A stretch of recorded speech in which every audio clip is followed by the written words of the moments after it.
Je voulais féliciter les Ivoiriens qui ont décidé de s'exprimer par rapport à l'arrivée massive des Libanais dans leur pays.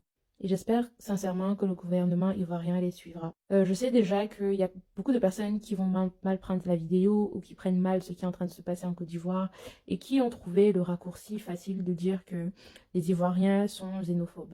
Mais en fait, c'est de mal comprendre c'est quoi le fond du problème. Le fond du problème n'est pas forcément l'arrivée des Libanais. Le fond du problème est qu'il n'y a pas de principe de réciprocité lorsque les femmes africaines ou les hommes africains se retrouvent au... Ce n'est pas une réalité nouvelle, c'est quelque chose qui se passe depuis et qu'on connaît tous. C'est que nos frères et sœurs ivoiriens, camerounais, congolais et autres, quand ils arrivent au Liban et dans beaucoup d'autres pays du Moyen-Orient, ils sont traités comme des esclaves. En fait, ils sont des esclaves. Ils sont la possession de leur maître, ils sont la possession de la personne pour qui ils travaillent. Ils n'ont pas le droit de se déplacer comme ils veulent. Ils n'ont pas la possession, ils ne possèdent pas leur propre corps. Dans ces pays-là, notamment au Liban, les femmes africaines n'ont pas le droit d'accoucher. Si vous parcourez un peu les réseaux sociaux et que vous tapez Liban, Israël, femmes africaines ou femmes de ménage, vous allez vous rendre compte aujourd'hui que beaucoup de riches Libanais ont fui le pays et ont abandonné leur aide, donc leurs femmes de maison, et celles dernières n'ont pas la possibilité de quitter le pays. Donc elles se retrouvent dans des conditions précaires, sans argent, parfois même sans leur papier, à supplier leur gouvernement pour pouvoir rentrer chez eux. Et je ne vais pas parler de toutes les atrocités qui sont subies par ces femmes-là lorsqu'elles sont au service de leur maître. Vous savez très bien quel type d'atrocité. Tout ce que vous pouvez imaginer, ces femmes subissent ces atrocités.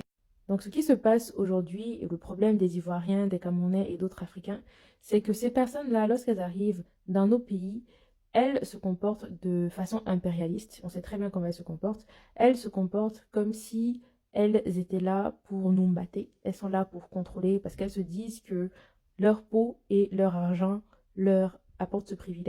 Et bien sûr, elles le font avec la complicité de nos autorités, ce qui est vraiment dommage. Donc, tant qu'il n'y aura pas de réciprocité, je pense qu'il est important pour les peuples de continuer à manifester et de continuer à exprimer notre mécontentement par rapport à la situation et ne pas se laisser faire.